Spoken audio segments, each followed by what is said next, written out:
మేనిఫెస్టోలో పెట్టిన దాంట్లో ఒక్కటి అమలు చేయని పార్టీ కాంగ్రెస్ పార్టీ. మరి ఇలాంటి కాంగ్రెస్ పార్టీని ప్రజలు విశ్వసించరు.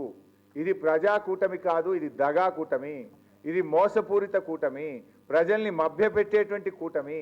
అందువల్ల ప్రజలు ఈ విషయాలను గమనిస్తున్నారు, ప్రజల గమనంలో ఉన్నాయి. కానీ ఉత్తమ్ కుమార్ రెడ్డి గారు మర్చిపోయినట్టున్నారు, వారికి గుర్తు చేసేటువంటి ప్రయత్నం చేస్తున్నా. ఇకపోతే చంద్రబాబు నాయుడు గారు 2014లో ఇగో ఇది చంద్రబాబు నాయుడు గారు ఆంధ్రప్రదేశ్లో మేము గెలిస్తే చేస్తామని ఆయన పెట్టిన మేనిఫెస్టో ఇది. అయితే ఇక్కడ ఒక జోక్ ఉన్నది. ఈ మేనిఫెస్టో అమలు చేయలేదని ఆంధ్రప్రదేశ్లోని కాంగ్రెస్ పార్టీ ఆయన మీద ఛార్జ్ షీట్ విడుదల చేసింది. ఇది లేటెస్ట్. 4 ఏళ్ల చంద్రబాబు పాలన పైన ఆంధ్రప్రదేశ్ పిసిసి అధ్యక్షుడు రఘువీరారెడ్డి గారు విడుదల చేసిన ఛార్జ్ షీట్. వారం రోజుల పాటు ఆంధ్రప్రదేశ్లో కాంగ్రెస్ పార్టీ నిరసన కార్యక్రమాలు చేపట్టింది. చంద్రబాబు మోసకారి, దగాకోరు, చంద్రబాబు ఆంధ్రప్రదేశ్ ప్రజల్ని వంచిండు, మోసం చేసిండు అని ఆంధ్రప్రదేశ్ పిసిసి అధ్యక్షులు రఘువీరారెడ్డి గారు వారం రోజుల పాటు నిరసన కార్యక్రమాలు చేపట్టిండు.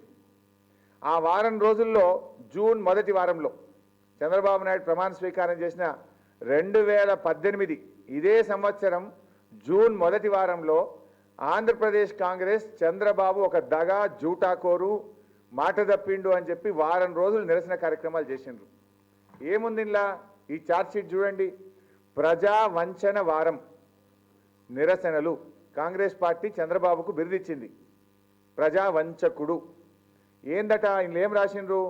వ్యవసాయ రుణాలు మాఫీ ఒక మోసం, అవినీతిలో నంబర్ 1, డాక్రా రుణాల మాఫీ దగా, అప్పుల్లో ఆంధ్రప్రదేశ్, యువతకు ఉద్యోగాలు హామీ వంచన, ముస్లింలకు గిరిజనులకు మంత్రి లేరు, జన్మభూమి కమిటీల పేరు మీద దోపిడీ.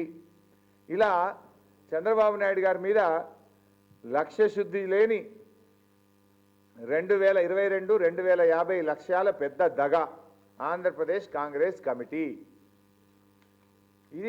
ఇదంతా కూడా ఆంధ్రప్రదేశ్లో వారం రోజులు నిరసన కార్యక్రమాలు